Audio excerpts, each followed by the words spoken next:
20 February रोजी वाडीवारी police Thane हद्दीत एका 18 ते 19 वयोगटातील अज्ञात महिलेचा गळा चिरलेला आणि चेहरा विद्रूप करून अर्धनग्न अवस्थेत मृतदेह आढळून आला होता। सदर घटनेचा नाशिक पोलीस आयुक्त संदीप कर्णिक यांच्या आदेशानुसार संशयित अथर्व देशमुख राहणार जाधव संकुल सातपूर हा संदीप फाउंडेशन येथे शिक्षण घेत असल्यामुळे सातपूर पोलिसांनी या घटनेची दखल घेत गोपनीय माहितीनुसार संशयित हा वेगवेगळ्या कॅब बुक करून तो द्वारका सर्कल येथे संभाजीनगरच्या दिशेने पळून जाण्याच्या प्रयत्नात असताना सातपूर पोलिसांनी भद्रकाली पोलिसांच्या मदतीने संशयितास द्वारका येथून ताब्यात घेऊन त्यास सातपूर पोलीस ठाण्यात हजर करत विचारपूस केली असता त्याने बुलढाणा येथे राहणाऱ्या संस्कृती काळे नामक महिलेसोबत प्रेम संबंधातून झालेल्या भांडणातून तिच्या चारित्र्यावर संशय घेऊन मित्राच्या मदतीने धारधार चाकूने तिच्या गळ्यावर वार करून तिचा खून करून पुरावा नष्ट करण्यासाठी तिचा मृतदेहाची एका डस्टर कार मधून नाशिक येथील मित्र सुमित देवानंद सानपाच्या मदतीने विल्हेवाट लावल्याची कबुली दिली आहे। या घटनेचा पुढील तपास वाडीवारी पोलीस करीत आहेत। या घटनेची कामगिरी नाशिक पोलीस आयुक्त संदीप कर्णिक,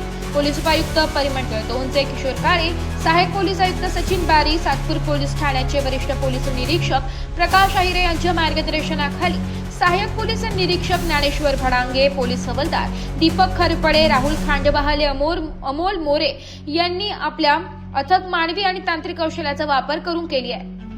नाशिक लोकशाही न्यूजसाठी प्रतिनिधी रमेश खरात, सातपूर।